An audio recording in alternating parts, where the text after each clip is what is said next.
Parts of the following presentation were recorded on twitch.tv/system. If you'd like to be notified when I'm live, check the links below the video to follow me on Twitch and join my Discord. If you love trying new foods and you love boba, Ayato is the perfect match for you. But do you follow the masses and build him to show the biggest damage numbers? Are there any other ways to build him?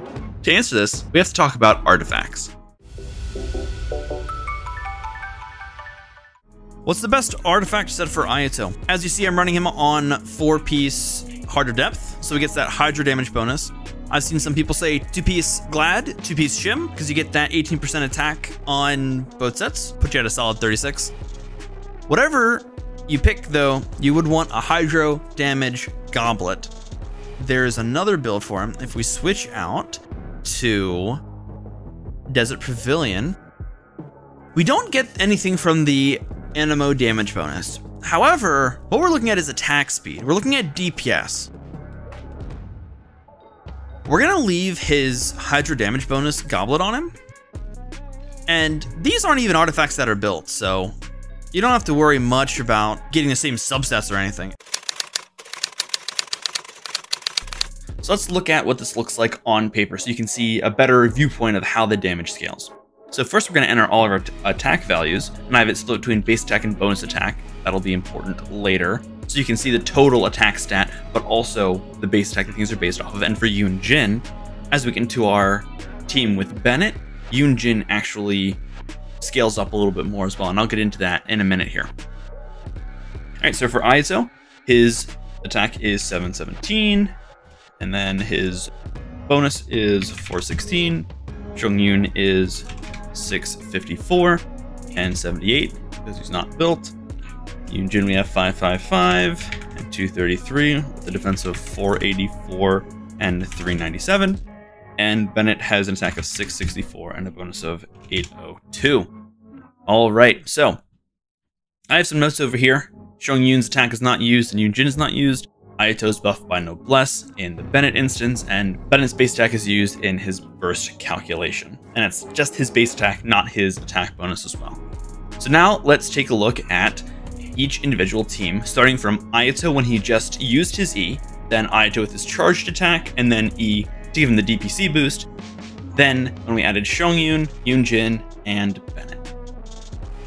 All right, I have this set up to automatically pull numbers from the attack values that we just entered, and it'll pull numbers as we enter them across. So we'll have to enter some numbers multiple times, but we shouldn't have to worry about that. So as we're looking at this, the first important thing to note is that until we get to Bennett being on the team, we have no attack boost. It's all damage or attack speed boosts. When you're doing calculations, it's important to keep base attack and damage boost separate because obviously they're not the same thing. So across here, we have no attack boosts until we get to Bennett. However, we do have damage boosts before Bennett. Looking at Ayato, he gains damage to his E based on his max HP. So that's 0.0082, which would be 0.82% per stack that he gains 1 every 0.1 seconds. So every 10th of a second, he gains 1 stack with a maximum of 4 stacks. So once he gets his total max stacks, that is 3.28%. And he has a max HP of 15,516 for my current build, giving him a damage boost per hit of 509. And then pulling from my testing, his damage per slash is 1332. Maximum slashes is 15. The duration for the slashes is 6 seconds, and that will be consistent across everything. So 15 divided by 6 is 2.5 slashes per second, which calculates a damage per second of 3,330. That's not half bad if you're able to get the maximum DPS, the most number of slashes. And that'll be for everything across here, right? So you see here the damage per slash is realistic, but the maximum slashes per second is ideal. And this is specifically against Masanori. This will have to be calculated differently for different resistances. So this 1332 is against Masanori. This 2.5 slashes per second is against anybody, assuming you're not affected by cryo. Now it's time to look at 4-piece Desert Pavilion Chronicle when Ayato uses a charge attack and then his E. Again, he has no attack bonus, and his HP damage boost stays the same as well, but now he gets a damage buff of 40%. Oop. Yeah, not 4%, 40%. So it's a total damage buff of 40%. So his total boost is damage times 0.4 plus 508. Rounds to 509. So that is 40% more plus 500. He also gets an attack speed boost from using a charge attack first, which then would affect his number of slashes. As you see, went from 15 to 17. So his maximum slashes in an ideal situation is now 17. Damage per slash with the total damage boost going up from that 40% is now at 1725. So now his DPS is up to 4,700, up from 3,300. So as you can see, I'm doing some good damage. Let's get out of the way here. However, let's wait for our E to come back.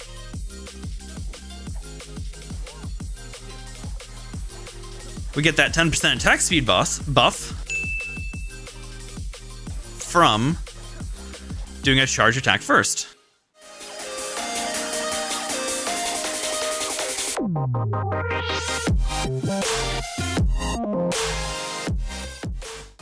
Next up, we're looking at adding Shongyun into the mix. Now the rotation for this is Shongyun's E, charge attack with Ayato, then using Ayato's E. Again, he gets a 40% buff. He also gets a 10% speed boost from DPC, the charge attack. Then Shongyun's E adds another 8% for a total of 18% attack speed boost, which takes our maximum slashes up to 18 now. With an average damage of 1742, that takes our DPS to over 5,100. All right, Masanori. The hardest part about this is to remember to charge with Ayato. There we go. So even though he's frozen, he's blocking, but we're still doing our slashes.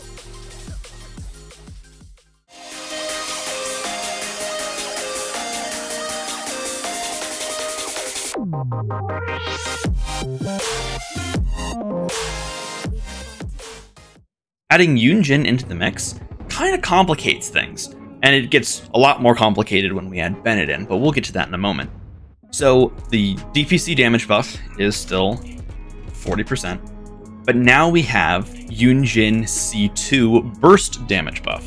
So her C2, I'll put it on screen, her C2 gives an extra 15% in normal attack damage. So that takes us up to 55%.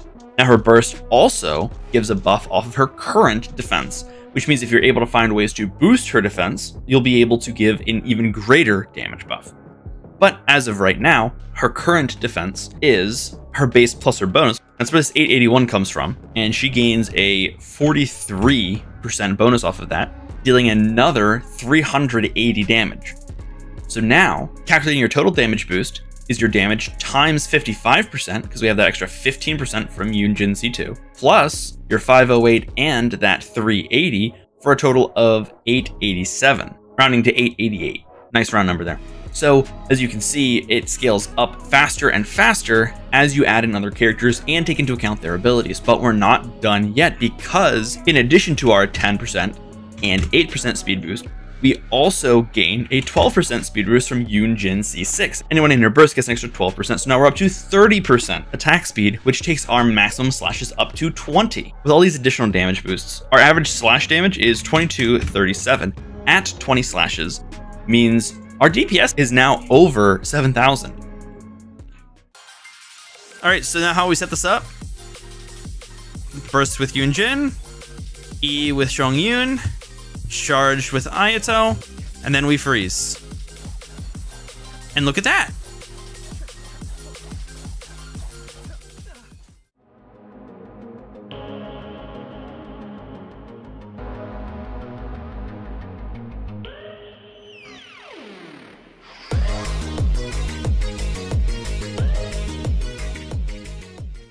Now adding Bennett into the team, that changes your rotation again a little bit.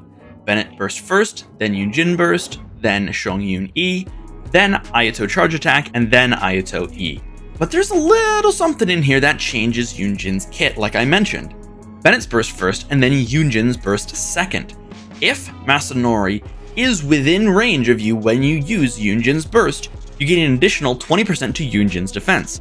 Well, our character's not going to be on field. Is that going to help us take less damage? Does it really matter? Not really, except it changes your current defense stat. So if you add an extra 20% in, you go from 881 defense to 1057, which changes your burst damage buff from just over 370 to now about 450. So now your total damage boost is damage times 55%, that didn't change, plus now you're getting close to 1,000 extra damage. And one thing I didn't mention before, this damage is included before crit multipliers and reaction multipliers. So you're just adding another 1,000 damage in that can get multiplied by 300% for a crit or times 2 for a reaction. So now it's time for the big boy Bennett. So as you see, Ayato's attack starts at 1,133. There's a couple things we need to consider here. Bennett's burst gives Ayato 95% of Bennett's base attack as additional attack. And on top of that, his C1 gives another 20%. So now we're up to 115% attack boost, and that number calculates out to 763 attack. That's higher than Ayato's base attack. You're giving more attack than Ayato's base. But that's not it. Having 4-piece Noblesse on Benny allows him to buff Ayato by another 20% of Ayato's base attack. So Ayato gains the 763 plus 143. He's gaining 907 attack just off the bat. This is before we consider enemy resistances or vulnerabilities or crits or reactions or anything like that. Ayato's attack breaks 2,000. Now you have that damage multiplied by 1.55 because of the damage boost, plus another 1,000, and then you have the attack speed boost. We averaged 2,924 damage per slash. At 20 slashes across 6 seconds gives you a DPS of 9,500. This Ayato is not built. His artifacts, I don't think I have an artifact on him over level 4. And he's doing, on average, in an ideal world, 9,000 damage per slash. And he gets 20 slashes. That gives you 57,000 damage across 6 seconds. That is nothing to sneeze at. So as you can see, even if you want to take a meme approach to Ayato, you'll do pretty well.